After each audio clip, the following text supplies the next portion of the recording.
నమస్తే, welcome to Liya news. కూటమి ప్రభుత్వం ఎన్నికల హామీల్లో ఇచ్చిన భాగంగా అన్నదాత సుఖీభవ నిధులు రెండో విడతను రేపు విడుదల చేయబోతుంది. అయితే అప్పుడే వైసీపీ దీనిపైన దుష్ప్రచారాన్ని మొదలుపెట్టింది. నిధుల్లో కోత విధిస్తుంది అని చెప్పి మొదటి నుంచి చేస్తున్నటువంటి ప్రచారాన్ని ఇప్పుడు కూడా చేస్తుంది. మరి నిజంగానే నిధుల్లో కోత విధించడం జరుగుతుందా? అలాగే 20,000 హామీ ఇచ్చి మాట తప్పారు అంటున్నారు. మరి ప్రభుత్వమే 20,000 ఇస్తామని హామీ ఇవ్వటం జరిగిందా? వాళ్ళు చేస్తున్న ప్రచారాల్లో వాస్తవం ఎంత? అలాగే నవంబర్ 19న చంద్రబాబు గారి చేతుల మీదుగానే అన్నదాత సుఖీభవ నిధులు విడుదల కాబోతున్న నేపథ్యంలో అదే రోజు ఇంకొక విశేషం కూడా ఉంది అంటున్నారు. మరి దానికి సమాధానం జగన్మోహన్ రెడ్డి గారు చెప్పాల్సిన అవసరం ఉంది అన్న మాట కూడా వినిపిస్తోంది. ఇంతకీ డేట్కు ఉన్న విశిష్టత ఏంటి, అలాగే మరి వైసీపీ చేస్తున్నటువంటి ప్రచారాల్లో వాస్తవం ఎంత అని తెలుసుకునే ప్రయత్నం చేద్దాం. మనతో పాటు ఉన్నారు ప్రముఖ ఆర్థిక, రాజకీయ, సామాజిక విశ్లేషకులు రాజేష్ అప్పసాని గారు. నమస్కారం సార్. నమస్కారం సార్. నవంబర్ 19న అన్నదాత సుఖీభవ రెండో విడత నిధులు విడుదలవుతున్నాయండి. పథకాలు అమలు అవ్వనప్పుడేమో అమలు చేయలేదు, ఇవి పెండింగ్ ఉన్నాయి, అవి పెండింగ్ ఉన్నాయని చెప్పారు. పథకాలు అమలవుతుంటేనేమో కోత పెడుతున్నారు అని చెప్పి ఇచ్చిన మాట తప్పుతున్నారు అని వాళ్ళు చేస్తున్న ప్రచారాలను ఏ విధంగా చూడొచ్చు? అలాగే నవంబర్ 19న ఇంకొకటి విశేషం కూడా ఉంది. అది జగన్మోహన్ రెడ్డి గారు సమాధానం చెప్పి ఈ విమర్శలు చేయాలి అన్న మాట కూడా వినిపిస్తుంది. ఏం చెప్తారు మీరు దీని గురించి? మనకి ఒక సామెత ఉంది, శుభం పలకరా మంక అంటే ఆ పెళ్లి కూతురు మొండెక్కడ చచ్చింది పిలవండి అన్నాడంట. వీడిని శుభం పలకమన్నారు. పెళ్లి కూతురు దీర్ఘ సుమంగిలి బావ అని చెప్పని దీవిస్తారు. అటువంటిది ఆ పెళ్లి కూతురు మొండెక్కడ చచ్చింది అన్నాడంట. అంటే ఏంటి? శుభం పలకటం అనేది అసలు తెలియని వ్యక్తి 100% ఈ సామెత వర్తించే పార్టీ వైసీపీ, వర్తించే నాయకుడు జగన్మోహన్ రెడ్డి, వర్తించే మీడియా, వాళ్ళ సొంత మీడియా సాక్షి. ఇవాళ జగన్మోహన్ రెడ్డి సహధర్మచారిణి భారతి గారి యాజమాన్యంలో ఉన్న సాక్షిలో శుభం పలకడం అనేది వాళ్ళకి అసలు తెలియదు, వాళ్ళకి రాదు. జగన్మోహన్ రెడ్డి గారు ఏం చెయ్యకున్నా కూడా బ్రహ్మాండం బజ్జుకోయింది అని చెప్పని రాస్తారు. ఎదుటి ప్రభుత్వాలు జగన్మోహన్ రెడ్డి గారి వ్యతిరేకులు ఎంత మంచి పని చేసినా కూడా ఇలాగే తోలనాడతా కథనాలు రాస్తారు. ఇవాళ గడిచిన ఎన్నికల్లో ఎన్డీఏ కూటమి వాళ్ళు వాగ్దానం చేసిన సూపర్ 6లో వాళ్ళు చేసింది అన్నదాత సుఖీభవ పథకం ద్వారా PM కిసాన్తో కలుపుకొని 20,000 ఇస్తామని చెప్పారు. అంటే రాష్ట్ర ప్రభుత్వం తరఫున 14,000, కేంద్ర ప్రభుత్వం నుంచి వచ్చే 6,000, 20,000 రూపాయలు 3 విడతలుగా కేంద్ర ప్రభుత్వం నుంచి 3 రెళ్లుగా విడుదలవుతుంది. కాబట్టి దాంతోపాటు కలుపుకొని ఖరీఫ్ సీజన్ బిగినింగ్లో కేంద్ర ప్రభుత్వం నుంచి విడుదలైన 2,000కు తోడు రాష్ట్ర ప్రభుత్వం ఇంకొక 5,000 కలిపి 7,000. అలాగే ఖరీఫ్ హార్వెస్టింగ్ టైంలో కేంద్ర ప్రభుత్వం నుంచి విడుదలయ్యే 2,000కు తోడు రాష్ట్ర ప్రభుత్వం ఇంకొక 5,000 కలిపి 7,000. అలాగే రబీలో కేంద్ర ప్రభుత్వం నుంచి విడుదలయ్యే 2,000కు తోడు రాష్ట్ర ప్రభుత్వం నుంచి ఇంకొక 6,000 కలిపి 3 విడతలుగా 2 సార్లు 7,000, ఒకసారి 6,000 కలిపి 20,000 ఇస్తామనేది ఎన్డీఏ కూటమి ఎన్నికలకు ముందు వారు వాగ్దానం చేశారు. ఆ వాగ్దానాన్ని నిలుపుకుంటూ గడిచిన ఆగస్టులో ఖరీఫ్ ప్లాంటేషన్ సందర్భంగా కేంద్ర రాష్ట్ర ప్రభుత్వాలు కలిపి అన్నదాత సుఖీభవ పేరిట ఇవాళ కేంద్ర ప్రభుత్వం ఇచ్చే 2,000 కూడా అందులో మిక్స్ అయి ఉంటున్నాయి. కాబట్టి రాష్ట్ర ప్రభుత్వం PM కిసాన్ అన్నదాత సుఖీభవ అని చెప్పని మెన్షన్ చేసింది. అంతేగాని నరేంద్ర మోడీ గారి దగ్గర నుంచి 2,000 తెచ్చుకొని ఇది మొత్తం మేమే ఇస్తున్నాం అని చెప్పని వీళ్ళు స్టిక్కర్లు వేసుకోలే. కేంద్ర ప్రభుత్వం ద్వారా వస్తున్న నిధులను కూడా మెన్షన్ చేస్తూ PM కిసాన్ అన్నదాత సుఖీభవ అని చెప్పని విడుదల చేశారు. అలాగే రేపు రెండో విడత ఇవాళ ఖరీఫ్ హార్వెస్టింగ్ సందర్భంగా రెండో విడత 7,000 రూపాయలు విడుదల చేస్తున్నారు. ఈరోజు సాక్షి పత్రిక నేను కూడా చదివా. మళ్ళీ అంటే రాష్ట్ర ప్రభుత్వం సుమారుగా 46-47 లక్షల మంది రైతులకి ఈ విధంగా 7,000 రూపాయలు ఇవ్వటాన్ని ఇస్తే ఏమవుద్ది? రైతులు రాష్ట్ర ప్రభుత్వం నుంచి వాళ్ళకి ఆ విధమైన ఆర్థిక సహకారం తోడ్పాటు అందితే వాళ్ళు కొంత సంతోషిస్తారు. నలుగురు సంతోషంగా ఉంటే ఓర్చుకోలేని ఈనో బ్యాచ్ ఒకటి ఉంది. ఆ ఈనో బ్యాచ్ మొత్తాన్ని కలిపితే వైసీపీ పార్టీ అవుద్ది. ఆ వైసీపీ పార్టీ తరఫున ఈ రాతలు రాసే పత్రిక సాక్షి వాళ్ళు దీన్ని జీర్ణించుకోలేకపోతా ఉన్నారు. ఇక కథనాలు వండివారు చేయటం మొదలుపెట్టారు. ఏమని రాస్తున్నారు? కేంద్ర ప్రభుత్వం ఇచ్చే 6,000తో సంబంధం లేకుండానే చంద్రబాబు నాయుడే 20,000 ఇస్తానని చెప్పని వాగ్దానం చేశాడు అని చెప్పని. కేంద్ర ప్రభుత్వ డబ్బులతో సంబంధం లేకుండా చంద్రబాబు నాయుడు గారు రాష్ట్ర ప్రభుత్వం తరఫున 20,000 ఇస్తాను అని చెప్పని ఎప్పుడు, ఎక్కడ, ఏ సందర్భంలో, ఏ వేదిక మీద నుంచి ఏ రోజు చెప్పారో సాక్షిని సాక్ష్యాధారాలతో ముందుకు రమ్మని చెప్పండి. ఈ మధ్య ఎప్పుడో చూసా నేను, జగన్మోహన్ రెడ్డి గారి సతీమణి భారతి గారు సాక్షి యజమాని ఒక ఇంటర్వ్యూలో చెప్తా ఉంది, మిగిలిన పత్రికల్లాగా సాక్షి అబద్ధాలు చెప్పదు, నిజాలే చెప్పుద్ది అని చెప్పని. మరి అంతటి నిజాలే చెప్పే సాక్షి యజమాని సాక్షి పత్రిక సాక్ష్యాధారాలతో ముందుకొచ్చి ఇదిగో ఈ సభలో చంద్రబాబు నాయుడు లేదు ఈ మేనిఫెస్టోలో చంద్రబాబు నాయుడు కేంద్ర ప్రభుత్వ నిధులతో సంబంధం లేకుండా తానే 20,000 ఇస్తానన్నాడు అని చెప్పని రుజువులు చూపిమనండి. వక్రీకరించే సమాచారాన్ని ప్రజలకు పంపిస్తా ఉన్నారు. నోరు తెరిస్తే అసత్యాలు తప్ప సత్యం పలికితే మా తల 1000 ముక్కలవుద్దనే శాపం మాకుంది అని చెప్పని అబద్ధాలు చెప్పి బతకడానికి అలవాటు పడ్డ సాక్షి యాజమాన్యం, సాక్షి పత్రిక, సాక్షి మీడియా ఇవాళ చంద్రబాబు నాయుడు గారు కేంద్ర ప్రభుత్వ నిధులు కాకుండా 20,000 ఇస్తున్నారని చెప్తున్నాడు. అసలు ఏం జరిగింది?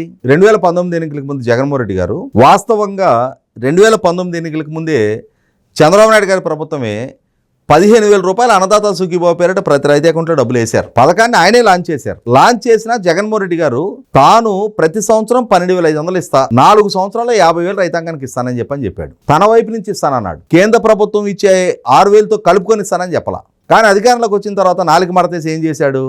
లేదు కేంద్ర ప్రభుత్వం 6,000 ఇస్తుంది, నేను 7,500 కలిపి 13,500 ఇస్తాము అంటే 4 మడతేసి రైతాంగాన్ని వంచింది జగన్మోహన్ రెడ్డి. కానీ సాక్షి పత్రిక మాత్రం వాళ్ళు చేసిన నిర్వాహకమే చంద్రబాబు నాయుడు చేస్తున్నారు అని చెప్పని వాళ్ళ చంద్రబాబు నాయుడు గారిని విమర్శిస్తున్నారు. చంద్రబాబు నాయుడు గారు చాలా స్పష్టంగా కేంద్ర రాష్ట్ర ప్రభుత్వాలు కలిపి ఇప్పుడు అమలు జరుగుతున్న రైతు భరోసా 13,500కి 6,500 అదనంగా పెంచి 20,000 ఇస్తామని చెప్పారు. అంటే జగన్మోహన్ రెడ్డి పాలనా హయాంలో 13,500 ఇచ్చారు, దానికన్నా 6,500 అధికంగా 20,000 ఇస్తామని చెప్పారు.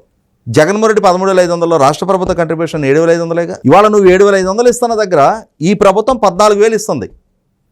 కేంద్ర ప్రభుత్వం నీ హయాంలో 6,000, ఇప్పుడు 6,000, అది ఫిక్స్డ్గా ఉంది. కానీ రాష్ట్ర ప్రభుత్వం నీకన్నా అదనంగా 6,500 రైతాంగానికి ఇస్తూ ఉంది. ఈ వాస్తవాన్ని వక్రీకరించి సాక్షిలో ఎన్ని కథనాలు రాసినా అంతిమ లబ్ధిదారుడైన రైతాంగానికి ఆ రోజు నువ్వేమి ఇచ్చావు, ఇవాళ ఈ ప్రభుత్వం ఏమి ఇస్తుంది అనేది కళ్ళ ముందు కనపట్టలేదా? స్పష్టంగా వాళ్ళ అకౌంట్లోకి ఎన్ని డబ్బులు వస్తాయి అనేది వాళ్ళకి తెలుసు కదా, ఎండ్ బెనిఫిషరీస్ వాళ్ళు కదా. నువ్వు ఈ విధంగా వక్రీకరించి వక్రీకరణతో కూడిన సమాచారం ప్రజలకు ఇచ్చిన మాత్రాన నీ పత్రిక చూసిన వాళ్ళకి అర్థమైపోద్ది. అంటే ఈ విధమైన తప్పుడు రాతలు, ఈ విధమైన అసత్య కథనాలు ఈ విధంగా వండి వార్చుతుంటే కదా ఇవాళ ఒకనాడు లక్షల సర్క్యులేషన్ ఉన్న పత్రిక ఇవాళ బజ్జీల పొట్లాలు కట్టుకునే స్థాయికి దిగజారింది. ఈ మధ్య నేను తుఫాన్ని ఆపిన ఒక్క మొగాడని చెప్పని వాళ్ళ మీడియాలో ప్రచారం చేసుకున్నప్పుడు కూడా నేను అదే చెప్పా. నిజమే, వీళ్ళ భార్య భారతీయ సిమెంట్ కంపెనీలో సిమెంట్ కట్టలు అమ్ముడుపోకుండా తిరిగి వచ్చిన సాక్షి పేపర్ల కట్టలు పెట్టి సముద్రంలో తుఫాను ఆంధ్ర మీదకి రాకుండా అడ్డంగా గోడగట్టిన మొగాడినా అని చెప్పని. అసలు క్రెడిబిలిటీ లేకుండా తయారైన పత్రిక ఏదైనా ఉంది అని అంటే సాక్షి. అసలు క్రెడిబిలిటీ అంటూ లేని యాజమాన్యం ఏదైనా ఉందంటే సాక్షి యాజమాన్యం. ఇటువంటి సాక్షి యాజమాన్యం ఎన్ని కథనాలు ప్రచురించినా ప్రజలకి సాక్షి పట్ల ఒక స్పష్టత ఉంది కాబట్టి 5 సంవత్సరాల పాటు బ్రహ్మాండం బజగోవిందం అని చెప్పని జగన్మోహన్ రెడ్డి గారిని కీర్తించిన సాక్షిలో ప్రజలు ప్రతిపక్ష హోదా కూడా దక్కకుండా 151 నుంచి 11 స్థానాలకు పరిమితం చేశారు.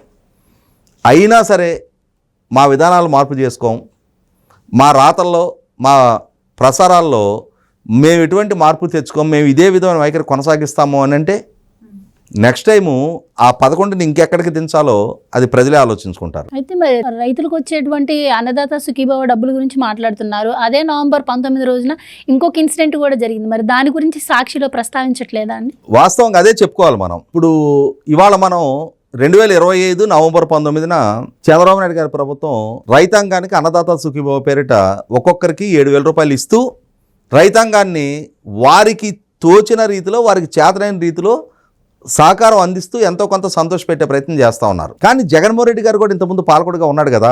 ఆయన పాలన కొనసాగిన రోజుల్లో 2021 నవంబర్ 19 ఇది రాష్ట్ర చరిత్రలో గుర్తుంచుకోవాల్సిన రోజు. ఎందుకంటే నవంబర్ 17 తారీఖు నుంచి తీవ్ర వాయుగుండం. అప్పుడు వాతావరణ శాఖ నుంచి రాష్ట్రంలో ఏ ప్రాంతాల్లో ఎన్ని సెంటీమీటర్ల వర్షపాతం కురవడానికి ఆస్కారం ఉంది అనేది రాష్ట్ర ప్రభుత్వానికి ఒక అలర్ట్ వచ్చింది. అలాగే కేంద్ర సెంట్రల్ వాటర్ కమిషన్ వాళ్ళ నుంచి ఏ ప్రాజెక్టుల్లో ఎంత వర్షపాతం నమోదైతే ఆయా ప్రాజెక్టుల క్యాచ్మెంట్లో ఎంత వరద ఆ ప్రాజెక్టుకు రావడానికి ఆస్కారం ఉంది అనేది ముందస్తు అంచనాలు పంపిస్తారు. అలాగే ఆ రోజుల్లో జగన్మోహన్ రెడ్డి గారి పాలనా హయాంలో కూడా కడప జిల్లాలో ఎంత వర్షపాతం నమోదు కావడానికి ఆస్కారం ఉందనే అంచనాలు వచ్చినాయి.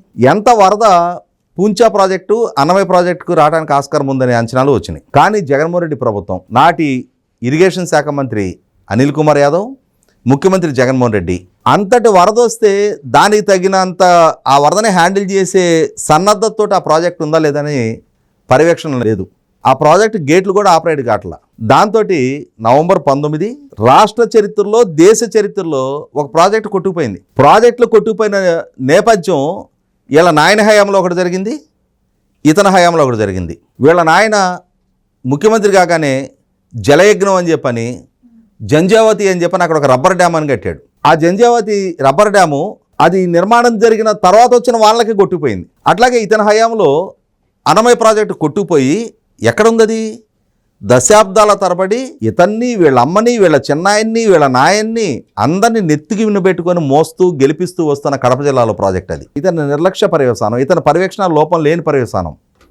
ఒక ప్రాజెక్టు కొట్టుకుపోయి గ్రామాలు తుడిచిపెట్టుకుపోయి 46 మంది చనిపోయారు. వేలాది ఎకరాలు ఇసుక మేటల్లో కప్పబడ్డాయి. నవంబర్ 19 ఇన్సిడెంట్ జరిగితే ఈ మహానుభావుడు వాళ్ళని పరామర్శించడానికి ఎప్పుడు వెళ్ళాడో తెలుసా? 13 రోజుల తర్వాత డిసెంబర్ 2వ తారీఖు వెళ్ళాడు. ఆ జిల్లా ప్రజలు ఆ కుటుంబం మీద చూపించిన ప్రేమకి ఈయన ప్రదర్శించిన గ్రాటిట్యూడ్ అది. మరి రాష్ట్రంలో ఒక ప్రాజెక్టునే కొట్టుకుపోయేంతటి గొప్పగా పరిపాలన చేసిన జగన్మోహన్ రెడ్డి పరిపాలన ఆ డేటుని మర్చిపోతే ఎట్లా?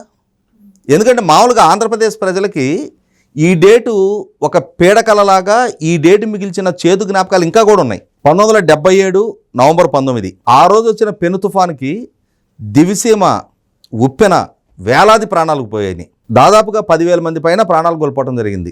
అదే ఒక పీడకల్లాగా నవంబర్ 19 గుర్తుండేది. అటువంటి నవంబర్ 19 జ్ఞాపకాలని మరిపించేలాగా ఈ జగన్మోహన్ రెడ్డి హయాంలో ప్రాజెక్టులు కొట్టుకుపోయిన నిర్వాహకం చూసాం మనం. అటువంటి పీడకలలు చేదు జ్ఞాపకాలు మాత్రమే ఉన్న నవంబర్ 19 నుంచి ఇవాళ చంద్రబాబు నాయుడు గారు రైతాంగానికి డబ్బులు ఇస్తూ ఎల్లకాలం నవంబర్ 19 అనేది పీడకలలు చేదు జ్ఞాపకాలే కాదు, ఈ విధంగా ప్రభుత్వాల స్పందన ద్వారా కూడా రైతాంగం భుజం తట్టి మేము మీ వెంట ఉన్నామని చెప్పనే తోడ్పాటును అందించే రోజుగా కూడా గుర్తు చేస్తూ నాటి పీడకలలుగా కాకుండా ఈ మంచి రోజుగా కూడా నవంబర్ 19ని మలుస్తూ ఉన్నారు. థ్యాంక్ యూ సో మచ్ అండి. Please subscribe to Leo news for more videos.